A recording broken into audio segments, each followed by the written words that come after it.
প্রথমেই অনিন্দ্য সিনহা রয় আপনার কাছে যাব। সবটাই তো সাজিয়ে গুছিয়ে দেওয়া, ধর্ষণগুলো সাজানো, শুধুমাত্র একটাই জিনিস সাজানো নয় অনিন্দ্যবাবু, তা হলো শেখ শাহজাহানের পবিত্র ক্যারেক্টার, পবিত্র চরিত্র শেখ শাহজাহান, তাই নয় কি? না, প্রথমে আপনাকে বলি শেখ শাহজাহান নিয়ে আপনি কতগুলো জিনিস বুঝতে হবে। শেখ শাহজাহানের বাড়িতে ইডি যখন গেছিল, তারা রেড করতে গেছিল, তারপরে কোর্টে একটা স্টে অর্ডার পাওয়া যায়। বলেছিলেন যে রাজ্য পুলিশ ওনাকে গ্রেফতার করতে পারবেন না। তার পরবর্তীকালে বিভিন্ন রকমের ঘটনা ঘটেছে, আপনাদের চ্যানেলেও দেখেছি, মহিলা কমিশনও এসছে, ওনারা দাবি করেছেন গ্রেফতার করা যাবে না।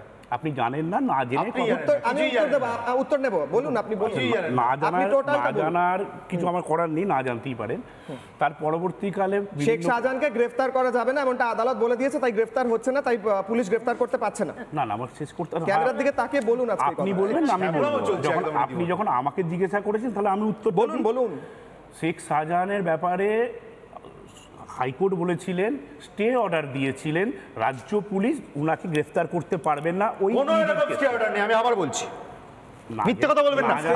আপনি কোর্টকে কোর্ট করে মিথ্যা কথা বলবেন না। সামনে আপনি নিজে মিথ্যা কথা বলুন। সম্পূর্ণটা শুনেনি অব্রদা, শুনেনি, আপনি নিজে মিথ্যা কথা বলুন, সেটা আপনি বলে থাকেন, কিন্তু কোর্টকে কোর্ট করবেন না। ক্যামেরার সামনে বলছি, যদি ভুল বলে থাকি ঠিক আছে, বলুন না, আপনি বলুন। আচ্ছা, কেন গ্রেফতার? কোর্ট বলেছে তাই গ্রেফতার হয়নি শেখ শাহজাহান।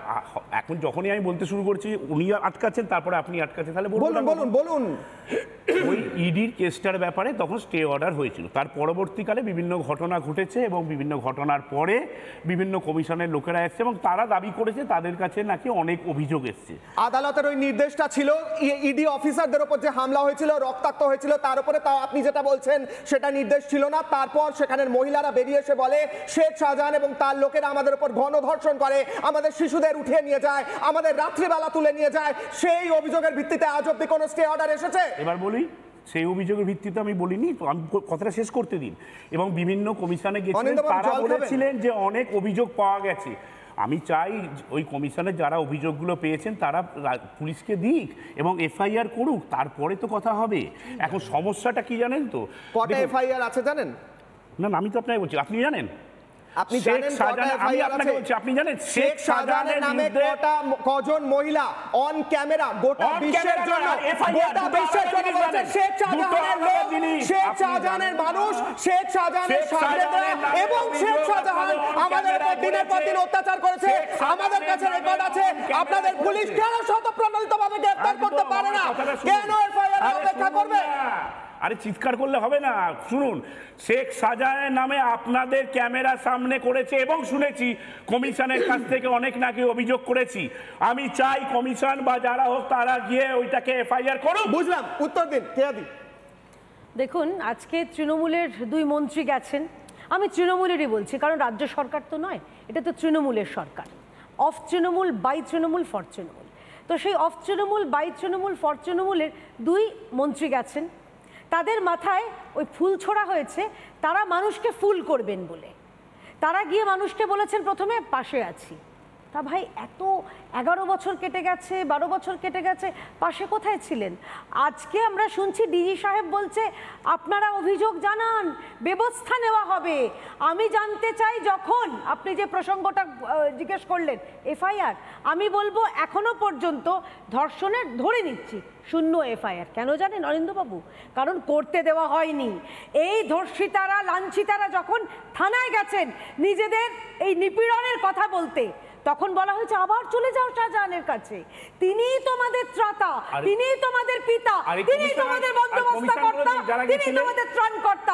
সেই কারণে এফআইআর হয়নি। এক সেকেন্ড শুনে নিন, আপনার অ্যানালজিতে আপনাকে বলছি।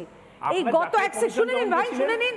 গত 7 দিনে, কিশোরা এটা সাংবাদিক, আপনি জানবেন, গত 7 দিনে আমাকে ফিগারটা আমাকে কারেক্ট করে দেবেন, 600 অভিযোগ জমা পড়েছে।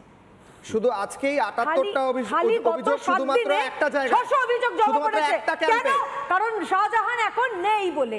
শাহজাহান এখন অন্তত চোখের সামনে নেই, মিডিয়ার সামনে নেই। মজুরের ক্যাম্পে কেয়াদি, শুধু মজুরের একটা ক্যাম্পে 78টা অভিযোগ জমা পড়েছে বিকেল 5টা পর্যন্ত। একটা ক্যাম্পে, এরকম একাধিক ক্যাম্প আছে এবং গত 7 দিন ধরে আনুমানিক 600টা, তারও বেশি হতে পারে, অভিযোগ জমা পড়েছে।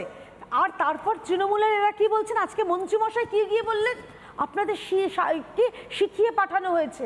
আমি বলছি মন্ত্রীমশাই, আপনাকে শিখিয়ে পাঠানো হয়েছে এই যে ধর্ষিতা মেয়েদের, এই যে লাঞ্ছিতা মেয়েদের, এই যে যন্ত্রণাকে লঘু করার জন্য, ছোট করার জন্য শিখিয়ে পাঠানো হয়েছে। মায়েরা কি বলছেন? শিখিয়ে পাঠানো হয়েছে। এরপর অনিন্দিতার কাছে আরো অনেক প্রশ্ন আছে। মায়েরা কি বলছেন? সাধারণ মানুষকে শুনুন। আমরা কেন শেখাবো? আমরা আগাগোড়া যা বলছি এখনো তাই বলছি। এতদিন মন্ত্রীদের দেখিনি, আজ হঠাৎ উদয় হয়েছে মন্ত্রীরা, আজ হঠাৎ দেখতেছে। কোথায় ছিল এতদিন মন্ত্রী? কোথায় ছিল?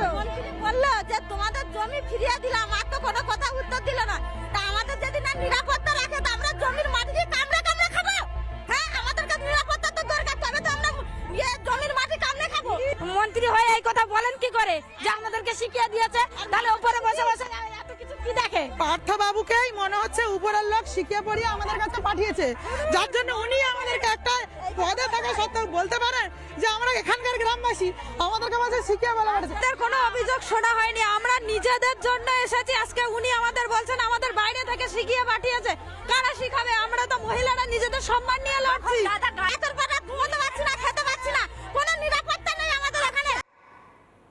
নির্মাল্যদা, যে ব্যক্তির বিরুদ্ধে কোনো এফআইআর নেই, যে ব্যক্তির বিরুদ্ধে মন্ত্রী বলছেন যে আমরা তোর বিরুদ্ধে কোনো এফআইআর শুনতেই পাচ্ছি না, একদম মুখ্যমন্ত্রী দাঁড়িয়ে বলছেন যে বিধানসভায় যে ওকে মনে হয় টার্গেট করা হয়েছে, তো সেই পবিত্র একজন চরিত্রর বিরুদ্ধে কেন আপনারা বারবার এরকম অভিযোগ আনছেন? মানে এটা তো আশ্চর্য বিষয়। না দেখুন, আমি আপনাকে বলি, প্রথম কথা হচ্ছে যারা গিয়েছিলেন তারা তো মন্ত্রী নন, তারা তৃণমূল কর্মী। ঠিক আছে, মন্ত্রী রাজ্যে একজনই আছেন, তার নাম মমতা বন্দ্যোপাধ্যায়, একটাই পোস্ট। সুতরাং ওদেরকে আমি তৃণমূল কর্মী হিসেবেই দেখি। পার্থ ভৌমিক শেখ শাহজাহানকে বিশিষ্ট ভদ্রলোক বলেছিলেন কিছুদিন আগে, তাকে পাঠানো হয়েছে, এটা এক।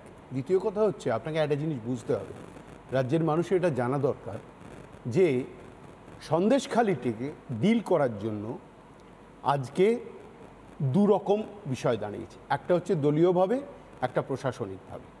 এবং সত্যি কথা বলতে মমতা বন্দ্যোপাধ্যায়ের প্রশাসন এবং তার দল আমার মতে একদম ফাটা বাঁশে আটকে গেছে, আর এই ফাটা বাঁশ থেকে বেরোতে পারছে না।